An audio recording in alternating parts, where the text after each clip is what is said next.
بالکل اور صدر صاحب نے کہا کہ ہم اس پہ گو ہیڈ کریں گے. ایک کال لے لیں, اس پہ آپ سے بات کرتے ہیں. جی السلام علیکم مسز بٹ. ہیلو جی وعلیکم السلام. جی مسز بٹ کیا کہنا چاہیں گے آپ؟ بس میں تو یہی کہنا چاہوں گی, یہ جو آیتیں پڑھ کے اور اللہ کا نام لے کے یہ شروع کرتے ہیں, ان کو شاید اس کے مطلب کا نہیں پتا کہ اس کا ترجمہ کیا ہے. اگر ان کو پتا ہو آج جو ہمارے ملک کی حالت ہے, خدایا میں کہتی ہوں آصف زدائی کو ملک سے بھاگنے سے پہلے اس کے خزانوں سے پیسے لے لے, اس نے بھی بھاگ جانے اور بھاگنے کے بعد پھر آپ نے کہنے کہ جی وہ ملک سے باہر سب کچھ لے گئے.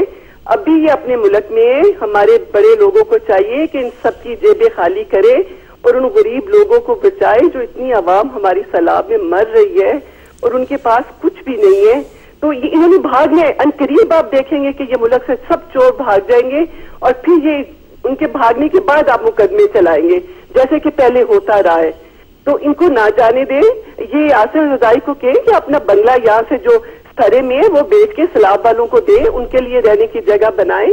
یہ چور ہے ہمارے ملک میں, صرف اگر کوئی سربراہ اس وقت بن سکتا ہے تو وہ عمران خان بن سکتا ہے, اور وہ بندہ ہے جس کے بالکل کوئی بینک بیلنس دوسرے ملکوں میں نہیں ہے, 0 پوائنٹ ہے.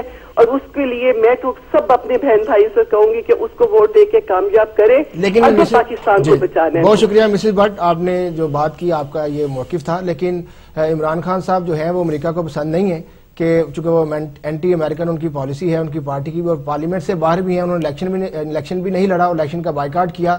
تو خیر عمران خان صاحب سے تو موجودہ صورتحال میں کچھ ایکسپیکٹ نہیں کیا جا سکتا. بات وہی آپ پہ آتی ہے پہلی بات تو یہ ہے کہ دیکھیں کہ این آر او کے کیسز وہ بھی سامنے رہے. اب دیکھیں کہ انٹرنیشنل جو امداد ملنی تھی اس کے بعد پھر آپ کے اوپر جو پاکستان کی سیاسی جماعتوں نے اعتماد کیا ان کو بھی ٹھیس پہنچی.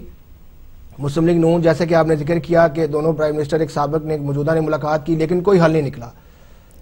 سر پہلی بات تو یہ ہے کہ دیکھیں میں اسی کے ساتھ ساتھ تھوڑا اپنے جو ناظرین یہ پروگرام سماعت فرما رہے ہیں جیسا کہ میری بہن نے بھی حوالہ دیا اس کا بھی ایک جواب دیتا چلوں کہ پہلی بات تو یہ ہے کہ انہوں نے کہا جی کہ اس کے مطلب کو سمجھنا چاہیے. میں سمجھتا ہوں کہ ہم پاکستانی قوم بلکہ پاکستان کا مطلب لا الہ الا اللہ محمد رسول اللہ سے سٹارٹ ہوتا ہے. بات کا آغاز کرتے ہیں ڈاکٹر جنید صاحب میرے ساتھ لندن سے ہیں. جی ڈاکٹر جنید صاحب السلام علیکم.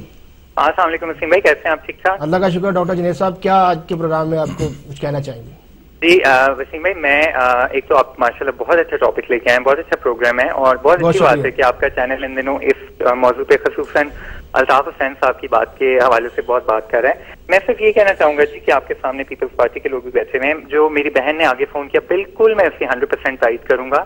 ایک پڑھا لکھا اور ایجوکیٹڈ پروفیشنل پاکستانی ہونے کے لحاظ سے میں سمجھتا ہوں کہ بہت سی چیزیں جو ہوئی ہیں نا جی ابھی ریسنٹلی ملک میں, اس کی وجہ سے میں آپ کو ایک بات بتاؤں سنگھ بھائی کہ ایک اچھی چیز جو باہر نکلی ہے نا وہ ایک ریولوشن ہے. جیسے میں آپ کو بتاؤں کل اسلام آباد میں ایک اسٹوڈنٹس نے پروٹیسٹ کیا, وہ انہوں نے صرف سیالکوٹ کے جو بردرز کے ساتھ کیا گیا زیادتی اس کے اوپر کیا, لیکن آپ اس میں دیکھتے کہ وہ کتنا ویل آرگنائز تھا. اس پہ سب نے جو بورڈز پکڑے ہوئے تھے نا وہ این آر او زیادہ کے بورڈز پکڑے ہوئے تھے.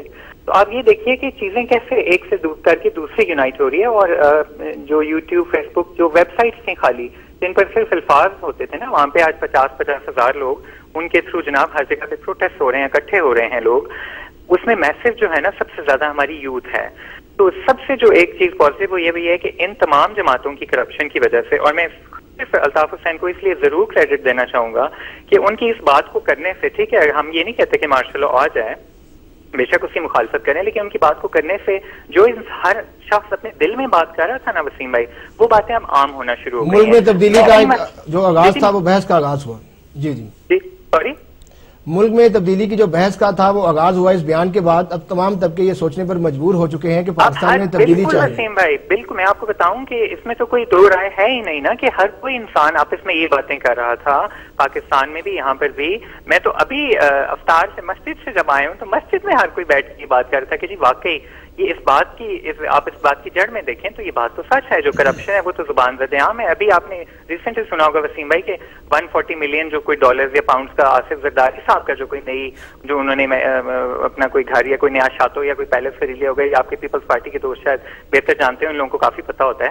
تو یہ جو چیزیں ہیں یہ چھپتی تو نہیں ہے, یہ تو سب کے سامنے ہے. تو جو چیزیں تو آج کی دنیا ہے جی سائبر ورلڈ ہے, پڑھی لکھی دنیا ہے, وہ پاکستانی جن کے جی میں خود آپ کو بتاؤں کہ کوئی ایسی بات نہیں کہ ہر فیملی میں, میری اپنی فیملی کے کچھ لنکس ہیں, لیکن ہم سارے خود ان چیزوں سے بڑھ کے باہر آتے ہیں اور ہم کہتے ہیں جی نہیں یہ جو غلط ہے وہ غلط ہے. ہم ہی ہیں, یوتھ ہی ہے, ایجوکیٹڈ میسز ہی ہیں جس نے ایجوکیٹ بھی کرنا ہے باقیوں کو اور جس نے چینج بھی کرنا ہے.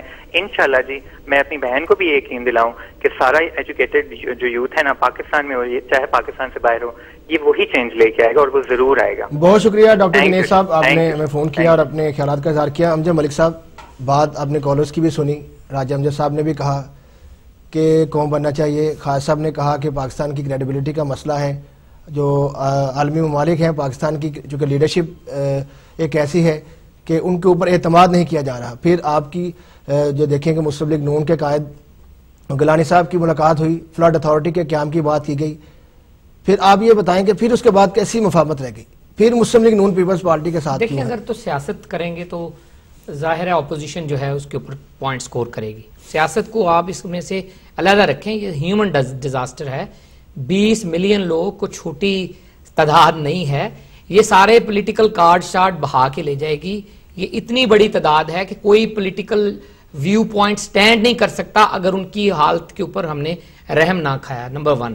دوسرا, اسلامی مہینہ ہے, پاکستان میں بھی پوری دنیا میں لوگ رمضان کی برکات سے فیضیاب ہو رہے ہیں. تو میں حضرت علی کا قول کہوں گا کہ جو مومن ہے کو مشکل کو موقع میں بدل دیتا ہے, اور جو مایوس انسان ہے وہ موقع کو مشکل بنا کے اپنے اوپر طاری کر لیتا ہے. پاکستانی قوم کے پاس اس وقت ایک موقع ہے, اس مشکل کو موقع میں بدل دیں اور اپنے لوگوں, اپنے بہن بھائیوں کی مدد کریں جس طرح بھی کر سکتے ہیں, دامے درمے سکھنے جس طرح بھی مدد کر سکتے ہیں, بالکل ان لوگوں کی ضرور مدد کریں جو اس حال میں ہیں. دوسری بات, اگر تو آپ سرکاری ملازموں کی تنخواہیں prime minister fund relief fund میں ڈال کے کہیں گے کہ بہت پیسے آ گئے, تو یہ ناکامی ہے. لوگ دیکھنا چاہیں گے کہ ان لوگوں کو آپ نے کیا فلڈ کے بعد ان کے اس حال میں پہنچانے میں مدد کی جہاں وہ تھے جس دن فلڈ آیا. نمبر 3, اگر آپ اپنے دوست ممالک ایران, چائنا, لیبنان, ترکی, ابھی تک کوئی ان کی طرف سے امداد نہیں آئی. اگر یہ 4-5 بڑے آپ کے اسلامی ممالک جو ہیں ابھی تک یہی کنونس نہیں ہوئے کہ کیا پاکستان میں واقعی بڑا ڈیزاسٹر ہے, اور اگر ہے تو کیا ان کو پیسے دینے چاہیے یا نہیں دینے چاہیے, تو میرے خیال میں یہ ڈپلومیٹک ناکامی ہے. جی ہم صاحب اس ناکامی پر ضرور بات کریں گے, بڑا اچھا پوائنٹ آپ نے ریز کیا. میرے ساتھ کالر ہیں عبدالرحمان صاحب. السلام علیکم عبدالرحمان صاحب. السلام علیکم. جی وسیم صاحب, آپ نے میری کال کاٹ دی تھی. رحمان صاحب آپ کی کال خود ہی کٹی, میری بات اچھی نہیں لگی ہوگی, لیکن میں آپ کو ایک سچی یہ بات جو ہے نا بتا رہا تھا کہ ہماری آرمی جو ہے نا اس پہ 70% جو ہے نا ہمارا تقریباً خرچ ہوتا ہے پاکستان. یہ بات تو بالکل درست ہے آپ کی. 70% بھائی دیکھیں, ابھی اگر 70% جو ہے نا اس پہ خرچ ہوتا ہے تو 30% میں جو ہے نا وہ یہ ہمارے جو وزراء 100 وزراء ہیں ہمارے, ان کا خرچہ نکلے گا, پریزیڈنٹ کا نکلے گا, ان کا وہ غریبوں پہ کتنا پرسنٹ جائے گا؟ 2-3%, 5% چلا جائے گا. تو پہلے تو آپ آرمی کا جو ہے نا 70% سے کم از کم ان کو جو ہے نا آدھے پہ لے کے آئیں, تاکہ ان کو جو مطلب ابھی ایک جنرل کے 3-3, 4-4 بچے باہر پڑھ رہے ہیں, ٹھیک ہے, ایک کو میں جانتا ہوں جو انگلینڈ میں پڑھ رہے ہیں. ابھی ایک بچے کا ادھر 15 سے 20 لاکھ روپے خرچ ہے, اور ایک جنرل کی تنخواہ جو ہے نا 1,00,000 لاکھ ہے. تو وہ ابھی 3 بچے کس طرح پڑھا رہا ہے؟ ان کا تو 50-60 لاکھ روپے تو 3 بچوں کا اس کا خرچہ ہو گیا. تو میں اس لیے کہہ رہا تھا کہ ان کی جو ہے نا جو بجٹ کا 70% ادھر جا رہا ہے اس کو کم از کم آدھے پہ لے کے آئیں. ابھی آپ جو ہے نا ٹھیک ہے یہ تو لوٹتے رہیں گے. یہ ابھی ڈاکٹر صاحب نے جو بات کی تھی, یا اس سے پہلے میری بہن نے, کہ یا تو اس ملک میں کوئی ایسا ریولوشن آ جائے, عمران خان آ جائے یا جماعت اسلامی آ جائے, تو شاید جو ہے نا وہ کچھ مطلب کو اچھا بنے نظر آ رہے ہیں. آئیں گے تو چلو پتہ چلے گا کیسے ہیں, لیکن فی الحال وہ اچھے لگ رہے ہیں. تو یہ جو نواز شریف گروپ اور یہ اپنا بھائی صاحب بیٹھے ہوئے ہیں, یہ پیپلز پارٹی والے, راجہ امجد صاحب, جی, یا ان کا تو مجھے نہیں پتا ہے, لیکن ان کے جو لیڈران ہیں وہ سارے جو ہے نا, میں جس علاقے سے ہوں وہاں پہ بھی جو ہے نا وہ صدیوں سے آ رہے ہیں, ہمارے باپ دادوں سے آ رہے ہیں. کبھی وہ اس کا باپ آ جاتا ہے, کبھی دادا آ جاتا ہے. ابھی انہوں نے اپنے بچوں کو جو ہے نا وہ آگے لے آئے ہیں, ٹھیک ہے کہ نہیں. اور ہم جو ہے نا جتنا مرضی ہے پڑھ لکھ جائیں, جو مرضی ہے کر لیں, ٹھیک ہے کہ نہیں. ہم نے مزدوری کرنی ہے جدھر بھی جانا ہے, ٹھیک ہے. تو کم از کم ایسے بندوں کو لے کے آئیں جو پاکستان کو ایک ویلفیئر اسٹیٹ بنا دیں, تاکہ پاکستان کا کچھ سوچیں. یہ نہیں کہ امریکہ جو ڈکٹیشن دے رہا ہے وہی کر رہے ہیں. ہماری فارن پالیسی آپ بتا دیں ہماری اپنی ہے, انٹیریم جو